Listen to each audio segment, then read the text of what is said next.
Sean todos bienvenidos a lo que es este inicio del ciclo de conferencias y profesores invitados de la Escuela de Derecho de la Universidad Católica Santo Domingo.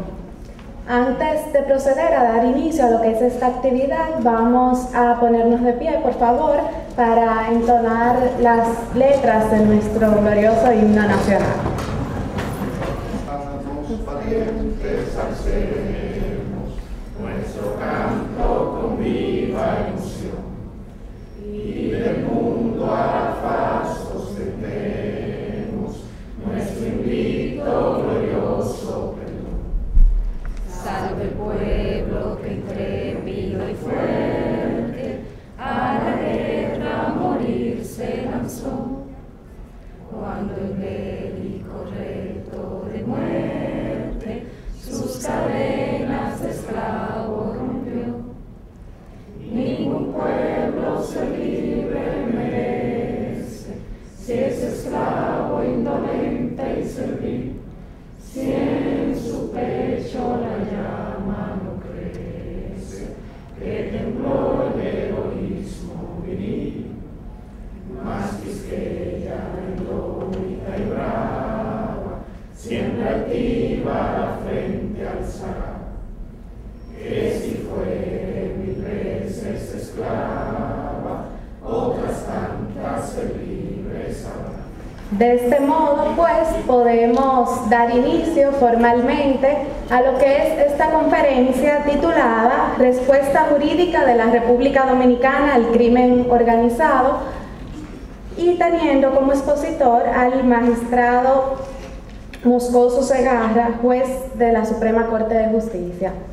En estos momentos vamos entonces a proceder a lo que es presentar quienes componen nuestra mesa de honor.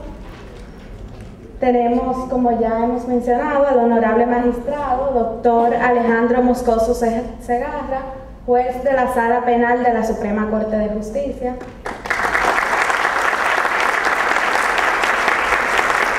También contamos con la presencia de nuestro señor vicerrector de Extensiones de la Universidad Católica Santo Domingo, el doctor Manuel Peña Conce.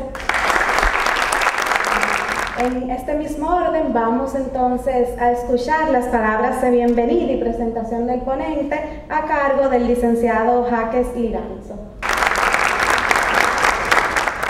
Muy buenas noches al honorable magistrado Alejandro Moscoso Segarra, juez de la Suprema Corte de Justicia, al distinguido vicerrector de Extensiones de esta universidad, doctor Manuel Peña Conce, a los distinguidos profesores, estudiantes de Derecho de esta universidad, así como los de Diplomacia, invitados especiales y miembros de la prensa. Para nosotros es un gran privilegio iniciar esta noche el ciclo de conferencias y profesores invitados de este cuatrimestre septiembre-diciembre 2012, donde la Escuela de Derecho pretende llevar a ustedes los protagonistas del sistema de justicia de la República Dominicana,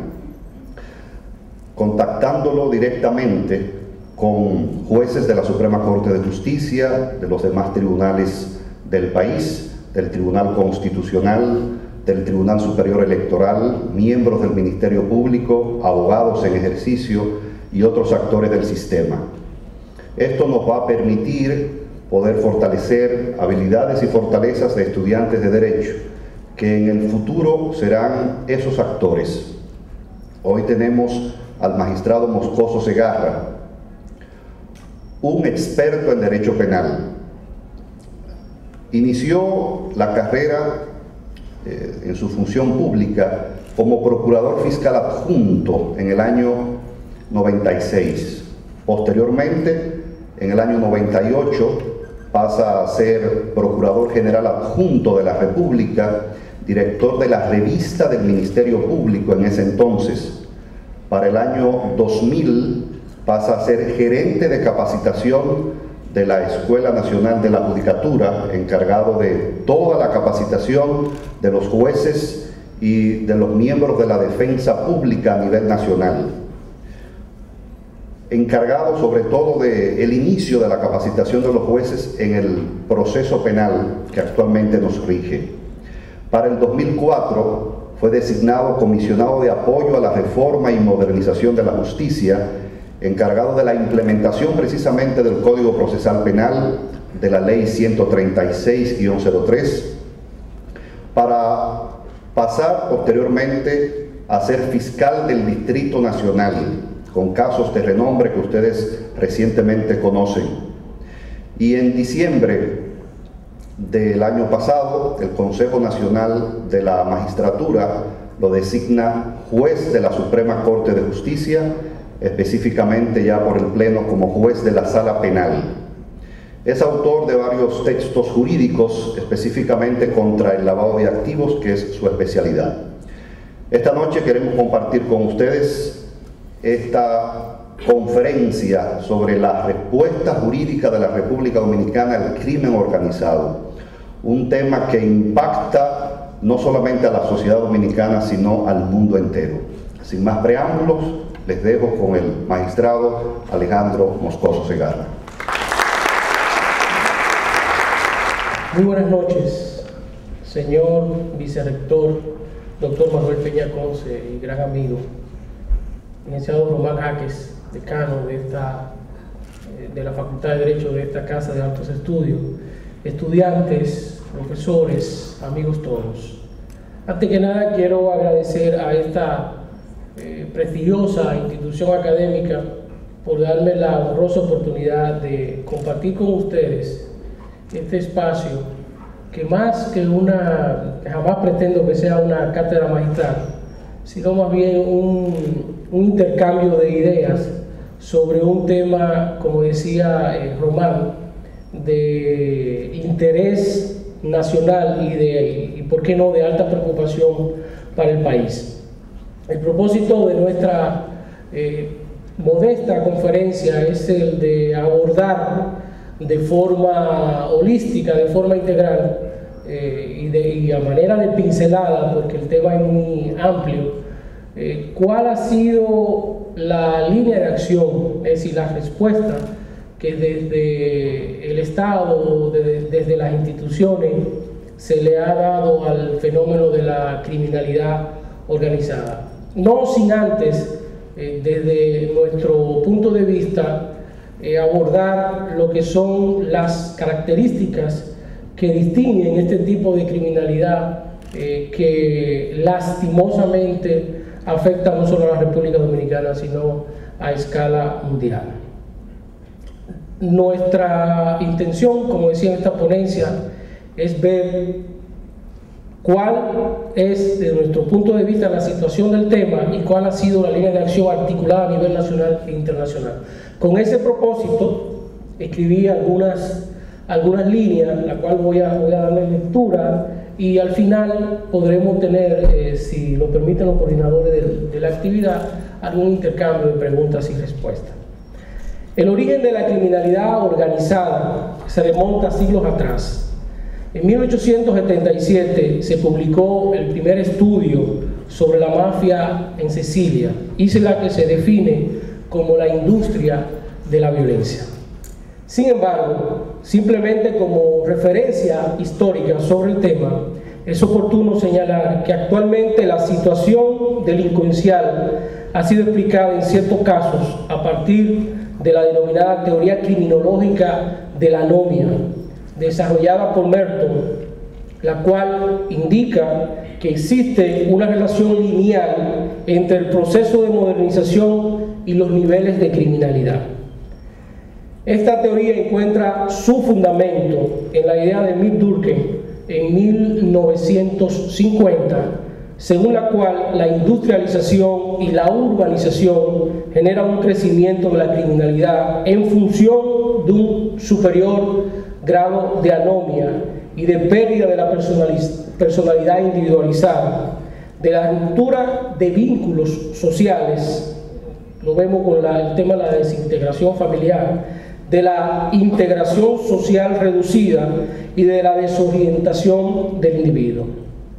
El desarrollo de la sociedad postindustrial desemboca en lo que se ha denominado la sociedad de riesgo, que es una teoría que ha sido abordada ampliamente, principalmente por autores españoles e italianos. En estos tiempos en que vivimos en una sociedad de conocimientos, el desarrollo de la tecnología y la globalización ha traído consigo la internacionalización del delito, la cual ha incentivado una cantidad de fenómenos que se presentan hacia el interior de los estados y que debido a múltiples factores trascienden las fronteras nacionales, ramificando sus actividades y logrando con ello que crezca notablemente su ámbito de influencia. Es decir, nos referimos a la transnacionalización del crimen organizado, siendo el fenómeno por excelencia de este tipo de actividad indudablemente que el narcotráfico. Antes de ver cuál es la política criminal en materia de delincuencia organizada que se ha asumido, es importante señalar cuáles son los rasgos característicos y sus formas de realización, con el propósito de tener una mejor comprensión general del problema que se trata de enfrentar. Como hemos afirmado, la delincuencia ha manifestado en los últimos tiempos una gran transformación, observando entre otras las siguientes tendencias. Primero, mayor organización, originando el desarrollo del crimen organizado, mayor violencia en la comisión de los delitos o de los crímenes, proliferación de los llamados delitos económicos y financieros, tráfico de divisas, lavado de activos, etc. Internacionalización de la delincuencia, es decir, deja de ser un problema de carácter exclusivamente local o nacional para convertirse en uno de carácter internacional o transnacional, y que por ello ya no interesa solamente a un Estado, sino a muchos países del mundo, a la comunidad internacional, como es el caso del tráfico internacional de drogas. Y de ahí que los métodos y las técnicas utilizados por la forma moderna de la delincuencia motivan también la generación de métodos y técnicas modernas para combatirla eficazmente. Pero con frecuencia, según muestra la realidad, el fenómeno delictivo supera a las formas de reacción, obligando a estas a superarse o quedarse rezagadas. Por ello, la delincuencia organizada se ha convertido en los últimos tiempos en uno de los problemas más graves por lo que atraviesa la comunidad mundial. Y dado su carácter transnacional, ha sido identificada en diversos foros como todo un sistema económico clandestino con ingresos que sobrepasan el Producto Interno Bruto de algunas naciones. Se ha destacado que uno de esos componentes principales, el narcotráfico, arroja por sí mismo ganancias exorbitantes e implica la evasión fiscal y las prácticas comerciales restrictivas para eliminar la competencia. Otras consecuencias de estas conductas ilícitas lo constituyen el comercio ilícito de armas, el uso de la fuerza física, el sicariato, la corrupción, la pérdida de la seguridad ciudadana, por lo que se afirma plantea una amenaza directa para la estabilidad de las naciones y constituye un ataque frontal contra las autoridades políticas de los estados. Y de ahí también que el crimen organizado haya sido conceptualizado como una sociedad que busca operar fuera del control del gobierno, pues involucra a miles de delincuentes que trabajan dentro de estructuras tan complejas, ordenadas y disciplinadas como las de cualquier corporación, misma que está sujeta a reglas aplicadas con gran rigidez. En efecto, en nuestros días, el concepto de crimen organizado se refiere a grandes grupos organizados dedicados a actividades ilícitas,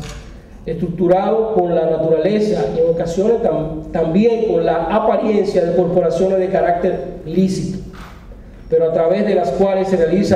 se ocultan operaciones criminales. Con lo anterior se advierte claramente la diferencia entre la organización criminal y las formas rudimentarias de asociación delictuosa o de pandilla. Las diferencias no solo tienen que ver con su alcance, sino también con su permanencia, con su complejidad estructural y con su profesionalismo. Adicionalmente a las características señaladas, existen otros elementos de distinción, siendo seguramente el más peligroso y cada día más común el de la capacidad de mimetismo, es decir, la capacidad de poder, como el camaleón, cambiar de color y adaptarse a cualquier ambiente social o económico. En diversas latitudes, las organizaciones criminales cuentan entre sus actividades con personas dedicadas profesionalmente a giros ilícitos: el comercio, la banca, la tecnología, la comunicación, la política, la producción, etc. Siendo estas una de sus mejores defensas, es decir, su fortaleza inexpugnable y su más acabada estrategia. En más de las ocasiones, el crimen organizado significa la comisión de diversas conductas en distintos territorios nacionales. El último eslabón de esta cadena de producción, el consumo, normalmente se encuentra en países desarrollados debido al potencial económico de sus habitantes. Por eso vemos que los mayores consumidores, en el caso del narcotráfico, son los Estados Unidos, y recientemente se determinó que Canadá y Checoslovaquia son los mayores consumidores de estupefacientes. Finalmente, con relación a la característica, es incuestionable que el crimen organizado en sus diversas manifestaciones afecta, entre otros intereses o bienes jurídicos, la vida de miles de seres humanos, pero debido a que conserva escrupulosamente su invisibilidad, muchos no estamos conscientes de cuántos daños o siquiera de qué manera nos afecta. Viendo esta realidad, rápidamente voy a señalar cuál ha sido la línea de acción, la respuesta que le ha dado tanto la comunidad internacional como el país a este fenómeno. ¿Cuáles son las acciones políticas criminales que se han adoptado frente a este fenómeno? Esto es, ¿cuál es la política criminal frente al crimen organizado? Sin duda, son múltiples los esfuerzos desplegados por los países de la comunidad internacional para combatir el delito en sus múltiples frentes y en sus infinitas manifestaciones. Lucha que debemos considerar cada día más compleja si pensamos además que el mimetismo que hacía dentro de las sociedades y de las estructuras económicas que presentan sus autores y partícipes. Por otra parte, debe destacarse que desde siempre la existencia de las fronteras han implicado un impedimento en el combate de los ilícitos, pues con cruzar la frontera de un país a otro, el infractor tenía la certeza de que no sería perseguido o de que su persecución sería sumamente difícil al tener que cumplirse una gran cantidad de formalismo que tenían como resultado que cuando estos eran satisfechos, él se encontraba ya en otros lugares. Toda vez que el fenómeno es cada día más complejo, por los factores que hemos venido mencionando, ha sido necesario que también los mecanismos de represión, de prevención, hayan de perfeccionarse tanto a nivel nacional como internacional. Por eso, la extradición dentro de lo que es la reciprocidad judicial últimamente ha tenido podríamos decir, un fortalecimiento de la legislación de todos los países de la región. En efecto, en materia de derecho internacional, los países han suscrito importantes documentos para la lucha contra la delincuencia, aprovechando la experiencia de relaciones bilaterales y siguiendo las mismas características del fenómeno de la globalización. Cada día son más las naciones involucradas en esta importante tarea. Se ha partido para ello de la base de que la legislación nacional está diseñada para investigar y juzgar en principio cierto tipo de delincuencia, que es la tradicional, común o convencional, conformada por los delitos cometidos fuera de sus fronteras y que afectan no solo a otras naciones, sino a la comunidad internacional, como es el crimen organizado. De ahí que en el ámbito nacional se plantea una legislación penal que esté atento con lo que sucede en el plano internacional, hablándose incluso ya de la posibilidad de la posible universalización de la justicia en esta materia, como por ejemplo, la semana pasada estuvimos en Centroamérica discutiendo con jueces de Centroamérica y del Caribe y procuradores la unificación de un texto jurídico para toda Centroamérica y el Caribe en materia de lavado de activos, es decir, una única legislación para dar respuesta al fenómeno de la legitimación de capitales. Otras medidas que en el plano internacional se recomienda en este rubro es la coordinación eficaz entre las oficinas del Ministerio Público, tanto a nivel nacional como internacional, así como prever normas de cooperación internacional orientada a la localización y aseguramiento del dinero producto de los delitos del crimen organizado, actividades que son recomendadas en la lucha que comentamos, ya que permitiría privar a las organizaciones criminales de su mayor fuente de poder, el económico. Es decir, si nosotros nos concentramos, o los miembros del Ministerio Público y los jueces crean la conciencia del fenómeno del lavado de activos, se estaría dando un gran golpe a la criminalidad organizada.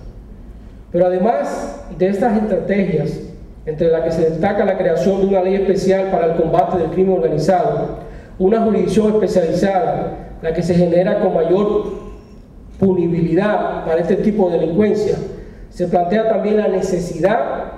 de capacitación del personal de la policía y del Ministerio Público encargado de la investigación de estos delitos,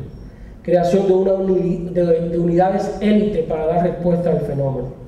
plazo de retención ante el Ministerio Público, como es el ejemplo de los casos complejos, la protección a testigos, que ya en la Constitución de 1910, la Constitución reciente, tomó como referencia la protección de testigos, la reserva de su identidad, estrategia para premiar, es decir, recompensa por colaboración, perdón total o parcial por la colaboración de miembros de organizaciones criminales, tolerancia a cierta forma de comisión del delito, como por ejemplo la entrega vigilada, han sido las figuras que se han asumido en los nuevos ordenamientos procesales penales. Nuestro país ha hecho lo propio con esta materia política criminal. Ha reformado su constitución política y ha reformado su legislación penal, incorporando disposiciones que hacen referencia al crimen organizado y que buscan desalentar la comisión de estos delitos. Así, desde el 2002, el Código Procesal Penal contempla por primera vez disposiciones que se refieren a la delincuencia organizada, definiendo la misma y estableciendo reglas distintas de las generales para su respuesta. En nuestra legislación, el Código Penal no define el concepto de crimen organizado, sino que más bien en los artículos 265 al 268 refiere a la asociación para delinquir o a la asociación de malhechores que ustedes conocen, sin hacer una definición concreta del tema. En el proyecto en este momento se está discutiendo en el Congreso, ya se presenta la posibilidad de que se defina mejor en la legislación, el derecho penal sustantivo, la criminalidad organizada. Sin embargo, leyes especiales que abordan el tema de la criminalidad organizada en temas puntuales, como la ley 137-03 sobre trata de personas y trata ilícita de inmigrantes en la República Dominicana, de agosto del 2003, aparece una definición del crimen organizado muy parecida a la que da la Convención de las Naciones Unidas para el Crimen Organizado Transnacional o Convención de Palermo, ratificada por nuestro país, y que la define como un grupo estructurado de dos o más personas que existan durante cierto tiempo, que actúen concretamente con el propósito de cometer uno o más delitos tipificados con arreglo a la presente ley, con miras a obtener directa o indirectamente beneficios económicos u otros beneficios. Por otro lado, nosotros somos al mismo tiempo signatarios de la Convención de Viena, la cual dedica varios artículos a la delincuencia organizada y la línea de acción a seguir para los países signatarios en materia de cooperación judicial. Igualmente la ley 5088 se refiere en el artículo 60 la asociación con el propósito de cometer delitos previstos y sancionados por esta ley, por la ley 5088. También la ley 7202, la ley relativa al lavado de activos, hace una configuración de la criminalidad organizada. Es importante resaltar que también la Suprema Corte de Justicia y la Procuraduría General de la República han emitido resoluciones dirigidas a dar respuesta al fenómeno que nos ocupa, como por ejemplo recientemente, o no tan reciente, a través de la Ley Orgánica del Ministerio Público se creó la unidad de criminalidad organizada adscrita a la Procuraduría General de la República. Asimismo, la Ley 344-98 sobre viajes ilegales hace referencia a las organizaciones de 2 o más personas como miembros que se dedican al crimen organizado. Es importante señalar que con relación a la cooperación de los imputados y los acuerdos, tanto la ley sobre viajes ilegales, la ley sobre trata de personas, permiten la posibilidad al Ministerio Público de solicitar una reducción de pena o exoneración según corresponda y por resolución motivada para los partícipes que durante el proceso o antes de su organización proporcionen información que contribuyan con el establecimiento de los hechos, aportando evidencia contra los demás implicados en la organización de este tipo penal. Es decir, también nuestra legislación ha asumido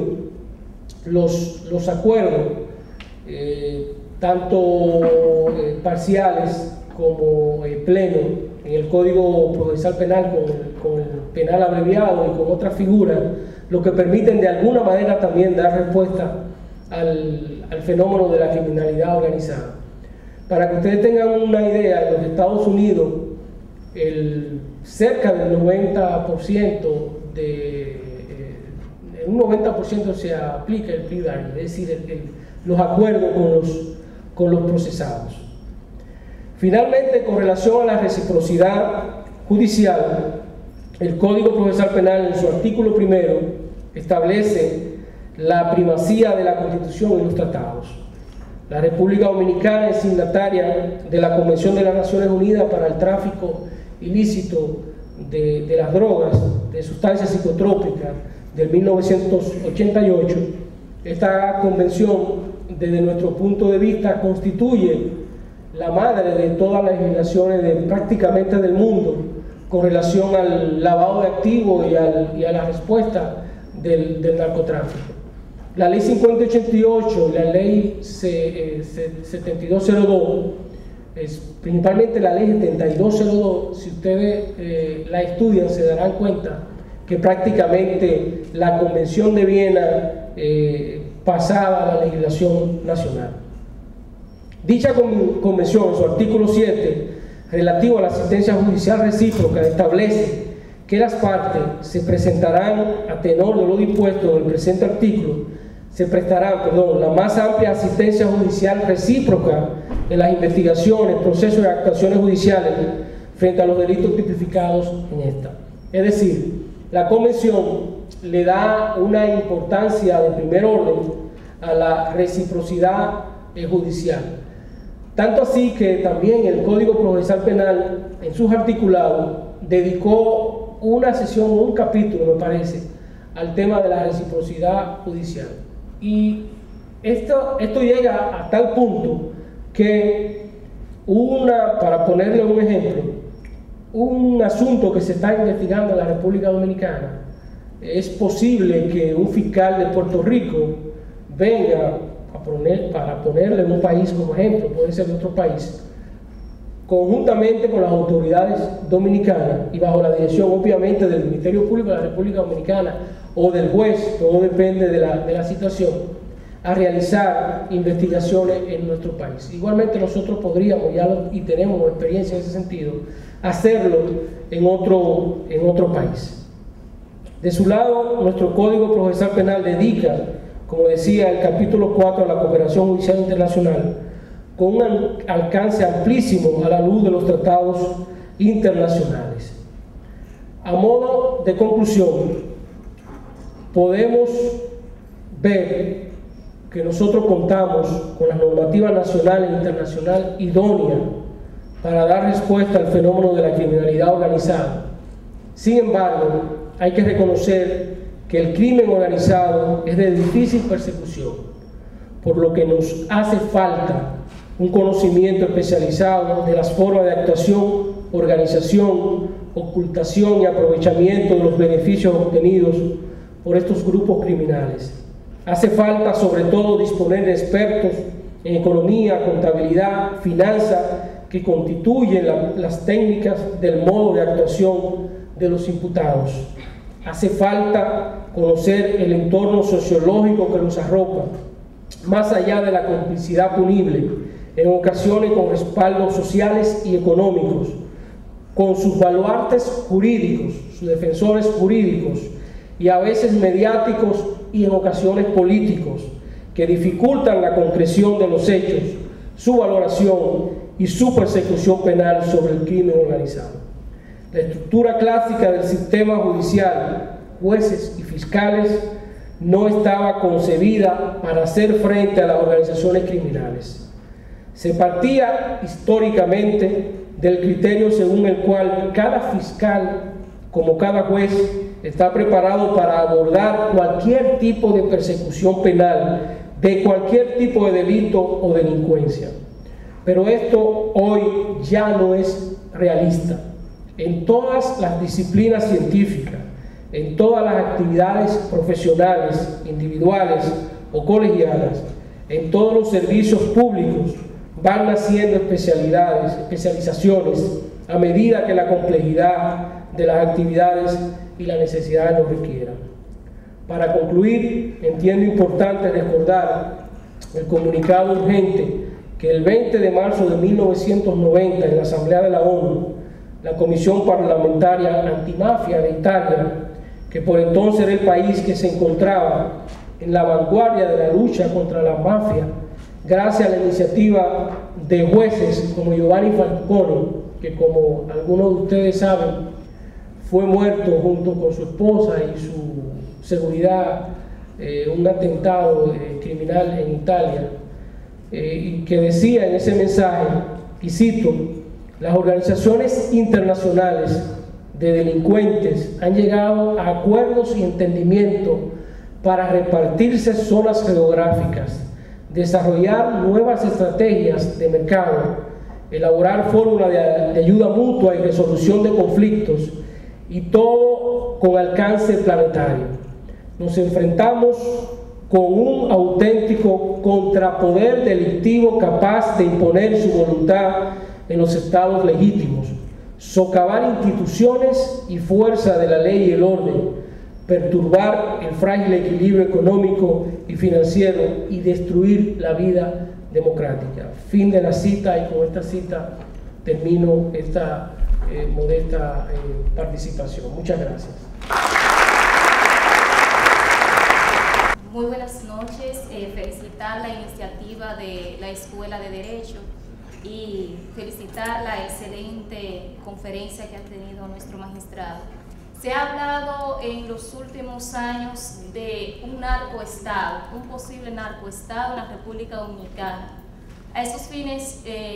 concretos, yo quisiera que usted nos pudiera abordar cuál es la incidencia real en términos de política de corrupción o corrupción política versus tráfico de influencia. Y además también saber cuál es el tipo estadístico más frecuente en términos de crimen organizado. Miren, yo creo que nosotros, hará una década, probablemente 15 años, éramos un país de trasiego de drogas. Es decir, nuestro territorio era utilizado para transportar las drogas hacia Estados Unidos y de manera excepcional para Europa. Ahora, hace 10 años, no solo se utiliza para el trasiego, sino que también, debido a los golpes que de alguna manera se le dio al narcotráfico en países como Colombia, los narcotraficantes fueron tomando países de Centroamérica y del Caribe. Nosotros no escapamos a esa realidad y fuimos utilizados, o en su momento hemos sido utilizados no solo de trasiego de las drogas, sino que también las drogas se quedaban en el país y se comercializaba en el país. Obviamente, desde nuestro punto de vista, todavía nuestro país sigue siendo un puente para el trasiego de las drogas, aunque lastimosamente alguna de esas drogas se queda en el país y genera un tipo de criminalidad interna que ya ustedes pueden ver por los diferentes medios, que es la criminalidad de calle. Es decir, se paga con droga. El muchacho que consume la droga, cuando en su momento no tiene para poder mantener su vicio, lo que sale a la calle es a atracar, a cometer actos delictivos. Usted se refería al tema de la corrupción. Yo decía en la conferencia que el narcotráfico, de alguna manera, trata de socavar las instituciones, de permear las instituciones, de generar ciertos niveles de corrupción, porque esto le permite mayores niveles de impunidad. Y eso no es en nuestro país. Podríamos tomar como referencia a Pablo Escobar en Colombia, que desafortunadamente es el ejemplo que prácticamente ponemos o ponen los expertos en el tema,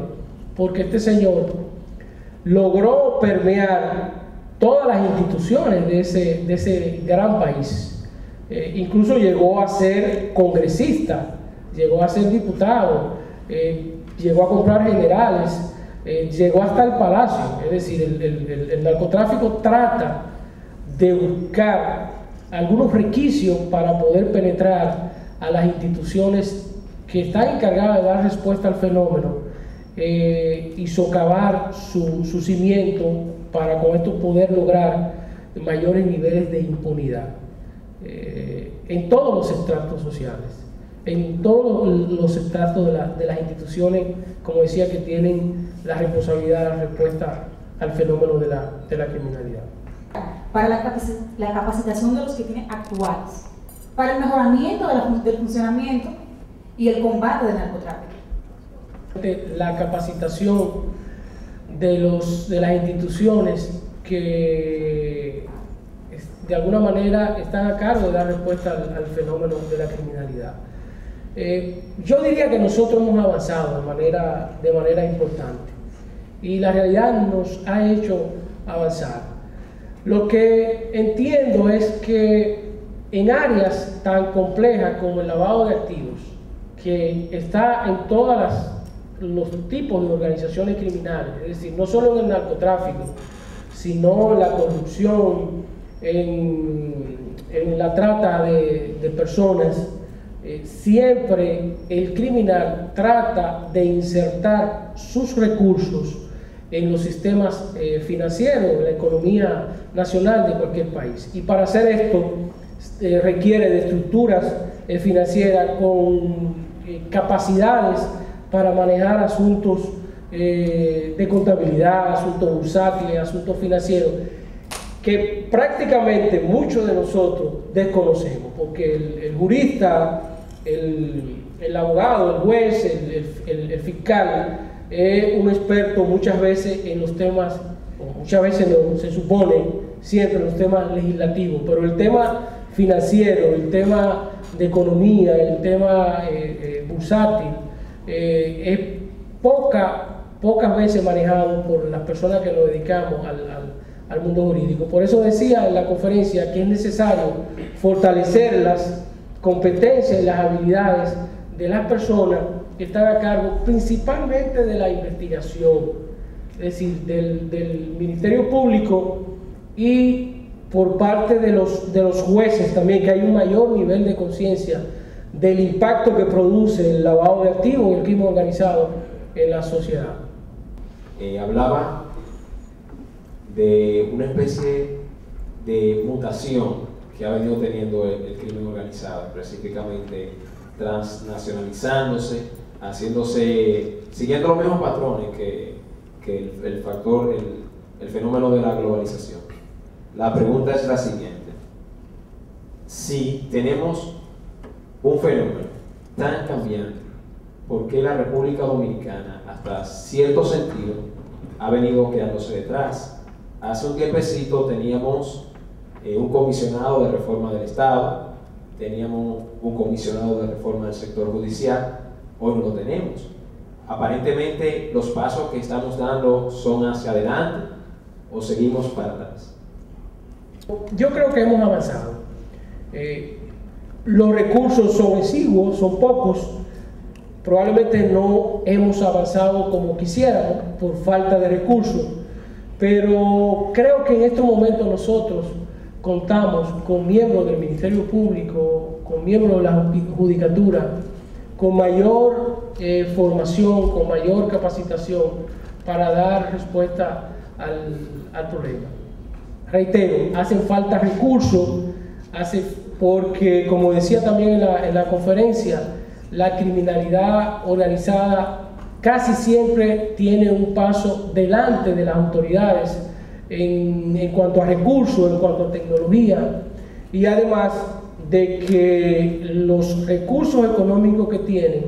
no pasan por el sistema financiero, son manejados de una forma que las autoridades no pueden percatarse, y esto les permite utilizarlo con más facilidad. De ahí la importancia de atacar el problema del crimen organizado desde nuestro punto de vista, principalmente por el área financiera, el lavado de activos. Muchas gracias. Bien, de esta forma damos por concluida lo que es esta gran ponencia por el magistrado Alejandro Moscoso Segarra. También agradecemos lo que es el gran apoyo brindado por la Asociación de Estudiantes de Derecho de esta universidad, y les recordamos que nuestra próxima conferencia magistral tendrá lugar el próximo 3 de octubre a las 7:20 con el magistrado Wilson Gómez, juez del Tribunal Constitucional, con el tema el contrato, la firma digital y su vinculación con el sistema registral de la propiedad inmobiliaria. Muchas gracias y los esperamos.